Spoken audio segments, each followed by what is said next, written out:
Assassinate कर दिया गया है। डोनाल्ड ट्रंप ने और नेतन्याहू ने यह दावा किया था उनकी असैसिनेशन का कि उन्हें शहीद कर दिया गया है, लेकिन कोई तस्दीक या तरदीद ईरान से नहीं आ रही थी। लेकिन बिलाखिर अभी तस्दीक आ गई है और ईरान की न्यूज़ एजेंसी ने भी कह दिया, वहाँ के अब ऑफिशियल्स भी बता रहे हैं कि आयतुल्लाह ख़ामेनी जो हैं वो शहीद हो गए हैं अमेरिका और इसराइल के हमले में। लगभग 3 दहाइयों से ज़्यादा हो गया इनको हदफ बनाने की कोशिश की जा रही थी। ये टारगेट थे अपने मुल्क के दुश्मनों के और हमेशा ये हमलों से बचते चले आ रहे थे।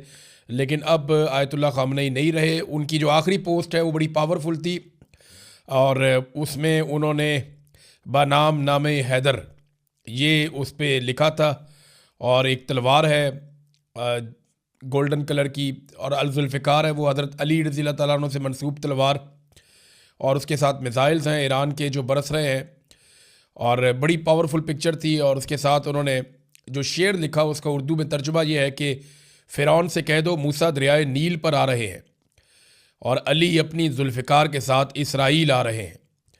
ये जनाब उस शेर का मतलब था। तो ये एक बहुत बड़ी डेवलपमेंट है और यानी इस खित्ते के अंदर सबसे पुराना इक़्तिदार, सबसे ज़्यादा अरसे तक इक़्तिदार में रहने वाली शख्सियत हैं और इनका बड़ा असर रसूख था ईरान में, पूरे रीजन में। और ये ख़बर ये इतनी जल्दी डिफ्यूज़ नहीं होगी, इसके बड़े असरात होंगे ना सिर्फ ईरान के अंदर बल्कि पाकिस्तान समेत पूरे खित्ते में इसके असरात होंगे। आप बहुत बड़े बड़े इज्तिमा देखेंगे, बहुत बड़े बड़े मुज़ाहरे देखेंगे, ना सिर्फ ईरान के अंदर, इराक़ के अंदर, बाकी ममालिक के अंदर, यमन के अंदर, आपको पाकिस्तान के अंदर बहुत बड़े बड़े मुज़ाहरे होते हुए दिखाई देंगे। दुनिया भर के मुल्कों में होगा।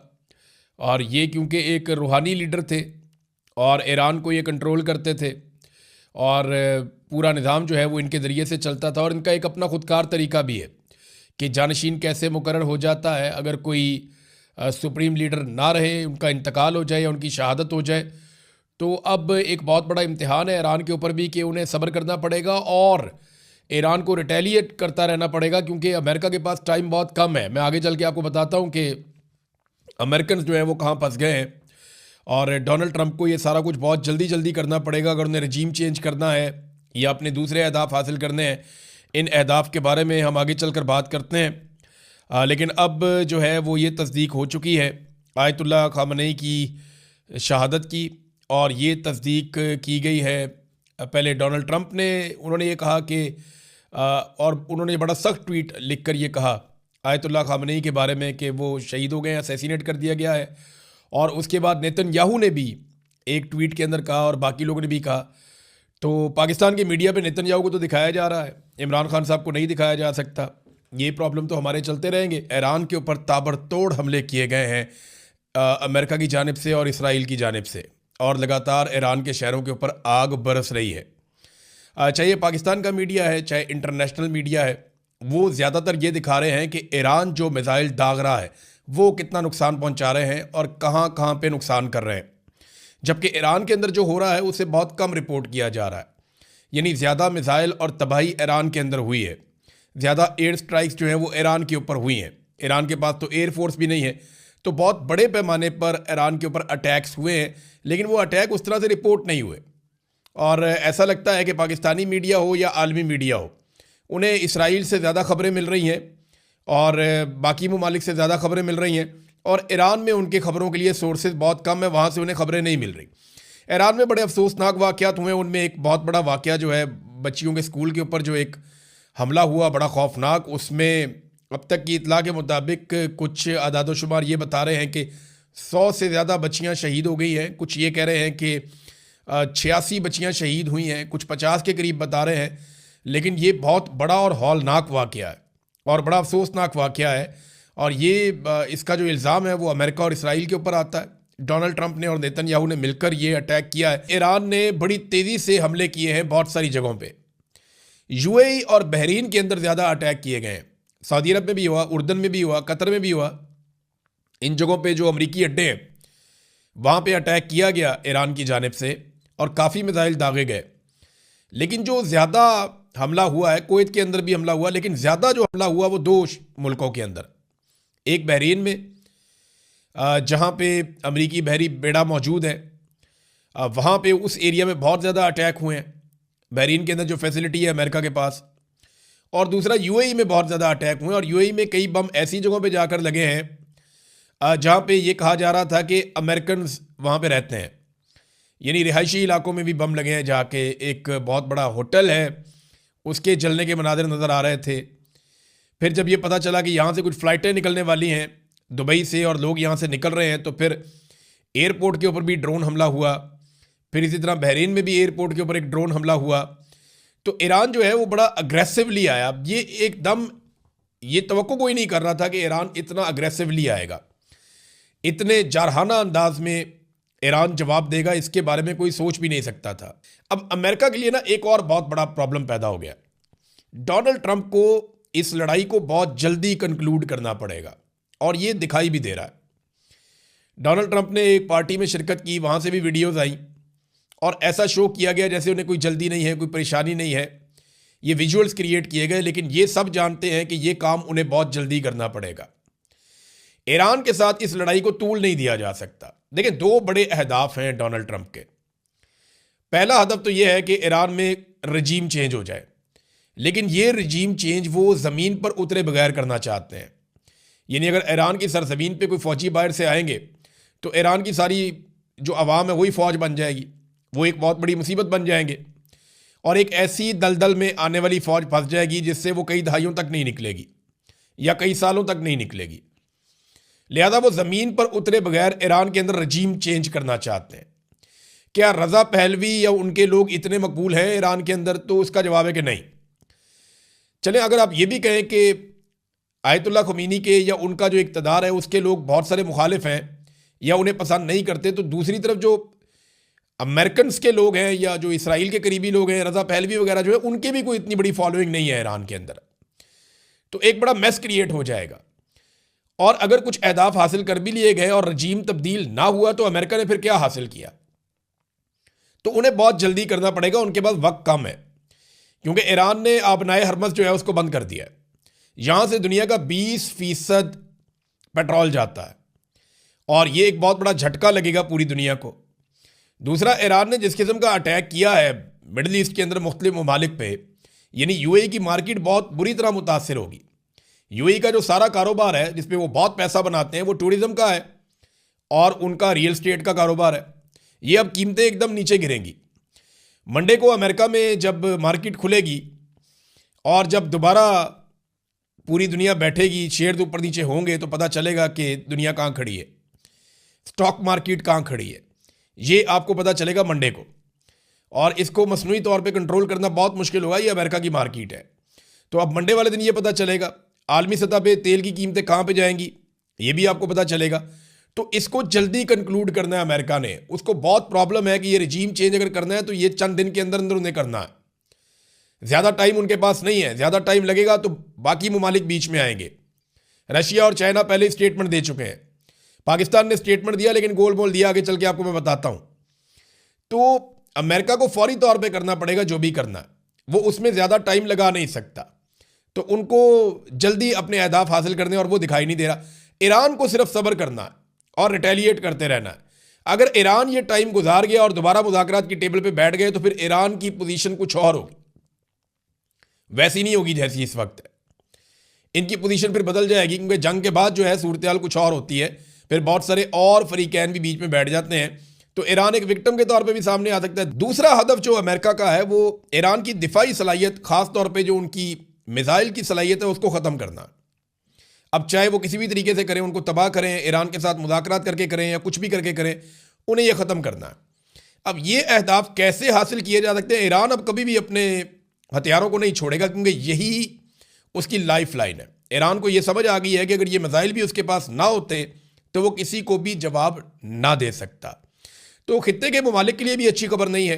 पूरे खित्ते को आग के अंदर झोंक दिया गया है, और ना ही ईरान के लिए अच्छी खबर है। और अमेरिका को ये जो कुछ भी करना है वो बहुत तेज़ी से और जल्दी जल्दी करना पड़ेगा।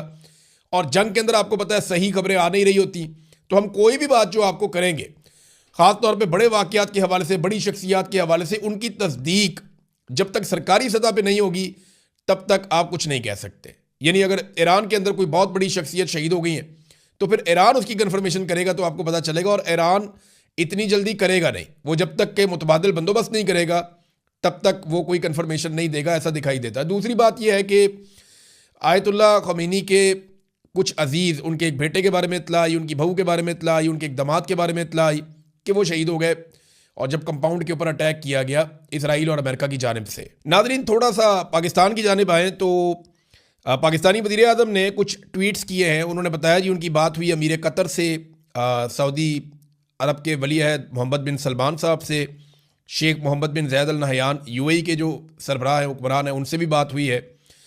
तो शहबाज शरीफ साहब ने इनका नाम लिया, इनसे बात की, लेकिन ईरान के हुक्मरानों से शहबाज शरीफ साहब ने बात नहीं की, नंबर एक। नंबर दो, एक और चीज़ बड़ी इंपॉर्टेंट है कि शहबाज शरीफ साहब ने कहीं पे भी अमेरिका का नाम नहीं लिया। ये जंग अमेरिका ने शुरू की है, एक जगह पे उन्होंने इसराइल का नाम लिया और उन्होंने ईरान की भी मजम्मत की कि ईरान ने खलीजी ममालिक के ऊपर क्यों मिसाइल दागे जहाँ पे अमरीकी अड्डे मौजूद थे। तो ये तो ऑब्वियस था, जहाँ पे अमरीकी अड्डे होंगे वो वहीं पे जवाब देंगे।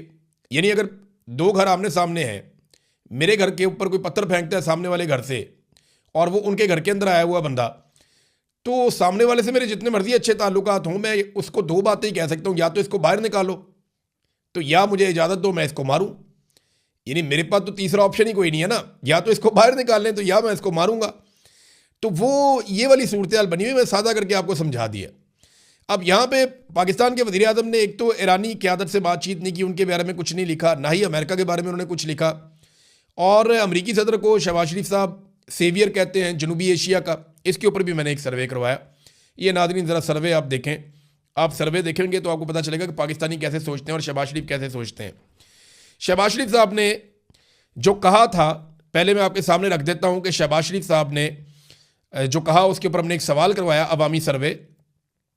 डोनाल्ड ट्रंप जनूबी एशिया का मुहाफ़िज़ है, ये शहबाज शरीफ साहब ने कहा। क्या आप वज़ीर आज़म पाकिस्तान शहबाज शरीफ के इस दावे को दुरुस्त समझते हैं? हाँ के लिए या यस के लिए 1 लिखें, और नहीं के लिए या नो के लिए 2 लिखें। तो पाकिस्तानियों ने इसके ऊपर वोटिंग की और इसमें जो वाज़े जवाब आए वो 87.3% है, और जिन लोगों ने खाली बहस की वो 12.7% है। अब आ जाए जिन लोगों ने वाज़े जवाब दिए उनकी परसेंटेज क्या है।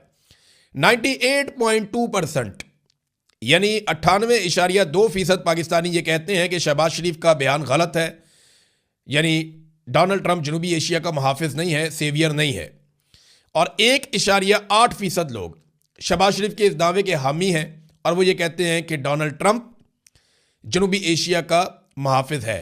2% से भी कम लोग शहबाज शरीफ की स्टेटमेंट के साथ खड़े हैं, और 98.2% लोग पाकिस्तानी शहबाज शरीफ के बयान के खिलाफ खड़े हैं। ये है नादरीन सूरत हाल। अब दुनिया के ऊपर असरात क्या होने जा रहे हैं देखें। इस पे ईरान ने शुक्रिया अदा किया पाकिस्तान का, हालांकि पाकिस्तान ने गोल मोल स्टेटमेंट दिया, अक़वाम मुत्तहिदा में भी नाम नहीं लिया पाकिस्तान ने इसराइल का, अमेरिका का, और बगैर नाम लिए पाकिस्तान ने मज़म्मतें की हैं। ईरान के ऊपर अटैक की भी और खलीजी ममालिक के ऊपर अटैक की भी मज़म्मतें की हैं, लेकिन पाकिस्तान ने खुलकर वो स्टेटमेंट उस तरह से नहीं दिया। जितने भी तज्ज़ियाकार हैं उन सबका ये मानना है कि ईरान के बाद पाकिस्तान की बारी आएगी और पाकिस्तान को कमज़ोर किया जाएगा। देखें ना, ईरान के अंदर अगर नया रजीम आ जाता है तो पाकिस्तान के ऊपर एक दबाव बढ़ जाएगा। फिर अफ़गानिस्तान के साथ पाकिस्तान के पहले ही हालात ख़राब हैं, इंडिया के साथ भी पाकिस्तान का बॉर्डर गर्म रहता है, तो पाकिस्तान पे हर तरफ से एक दबाव बढ़ेगा और पाकिस्तान को दबाया जाएगा। और मुसलमान मुल्कों के ना 2 मसले होते हैं सिर्फ, हमेशा से, ये बात आप पल्ले बांध लें। 2 चीज़ें ऐसी हैं जो मुसलमान मुल्कों के लिए मसाइल बन जाती हैं। नंबर 1, उनके वसाइल। जितने ज़्यादा किसी मुसलमान मुल्क के पास वसाइल होते हैं, वो फिर दूसरों की नज़र होती है कि ये वसाइल हमें मिलने चाहिए, जैसा कि इराक़ के साथ हुआ, लीबिया के साथ हुआ, उनका सारा तेल निकल गया। अभी वेनेज़ुएला के साथ भी यही हुआ। और दूसरा जो मसला होता है वो मुसलमान मुल्कों के हथियार होते हैं, यानी जो भी थोड़ा सा ताकत में ऊपर जा रहा होता है या ज़्यादा होता है, उसके साथ किसी दूसरे को या तो लड़वा दिया जाता है या उसके हथियार छीन लिए जाते हैं या तल्फ कर दिए जाते हैं। ईरान के साथ अभी यही हो रहा है, इराक़ के साथ यही बहाना बनाया गया, और जो अफ़गान तालिबान है उनके साथ भी यही लड़ाई है। पाकिस्तान के पास एटमी सलाहियत है, और इसराइली वज़ीर आज़म एक मरतबा नहीं कई मरतबा ये कह चुके हैं, अमेरिकन भी कह चुके हैं कि पाकिस्तानियों के पास एटम बम उन्हें अच्छा नहीं लगता, वो पाकिस्तान की एटमी सलाहियत ख़त्म करना चाहते हैं। तो अगली बारी पाकिस्तान की आएगी, अगला असर पाकिस्तान के ऊपर आएगा। क्या ये लड़ाई मज़ीद फैल सकती है? देखें, पाकिस्तान और अफ़गानिस्तान तो ऑलरेडी लड़ रहे हैं। अगर ये लड़ाई लिंगर ऑन करती है तो तीसरी जंग अज़ीम क्या हो सकती है? सोशल मीडिया पे ये बहस चल रही है और बाद लोग जो हैं वो जो जंगों के अंदर बहुत ज़्यादा बिलीव करते हैं और उन्हें लगता है कि जंगें होनी चाहिए, तो वो ये कहते हैं कि इंडिया पाकिस्तान से बदला लेने की कोशिश कर सकता है। पाकिस्तान अफगानिस्तान के साथ ऑलरेडी लड़ रहा है। रशिया अपने मकासद के लिए सेंट्रल एशिया में और जिस तरफ वो पहले ही बढ़ रहा है उस तरफ मजीद कार्रवाई कर सकता है। चाइना ताइवान को कंट्रोल कर सकता है। तो इस किस्म की चीज़ें और खित्ते में और जो तनाज़ात हैं ये अगर बढ़ जाते हैं, सऊदी अरब और यूएई के बीच में भी एक तनाज़ा पैदा हुआ है। अगर ये तनाज़ात कल को ज़्यादा बढ़ जाते हैं तो दुनिया तीसरी जंग अज़ीम की तरफ भी जा सकती है। और उसका आगाज़ देखिए, किसी भी जंग का आगाज़ एक छोटे से वाक़े से होता है। अल्लाह ना करे ऐसा हो, क्योंकि इंसानियत का बहुत बड़ा कत्लेआम हो जाता है ऐसी सूरत में। और जंग कभी भी इंसानों के लिए, इंसानियत के लिए बेहतर चीज़ नहीं होती, ये हमेशा नुकसान देती है।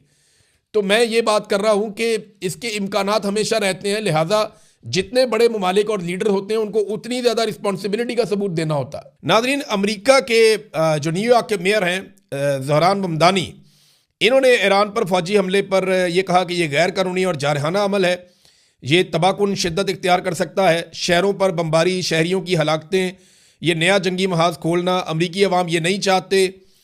और एक और रजीम चेंज की बजाय महंगाई का खात्मा चाहते हैं अमरीकी अवाम, अमन चाहते हैं अमरीकी अवाम। ये ज़हरान ममदानी ये कह रहे हैं, न्यूयॉर्क के मेयर। और कोई भी अमेरिका में उन्हें गद्दार नहीं कह रहा, ना उनके ऊपर मुकदमात दर्ज हो रहे हैं। पाकिस्तान में जो है वो ये लिटमस टेस्ट किया जाता है बार बार, दसो जी तुसी किदे हल लो, आप जंग के साथ हैं या नहीं हैं, आप ये करते हैं या नहीं करते, आप ये चाहते हैं या नहीं चाहते। तो पाकिस्तान में ये किया जाता है। जो डोनाल्ड ट्रंप के मुकाबले में सदारती उम्मीदवार थी कमला हैरिस, उनका भी स्टेटमेंट आया। उन्होंने कहा कि डोनाल्ड ट्रंप अमेरिका को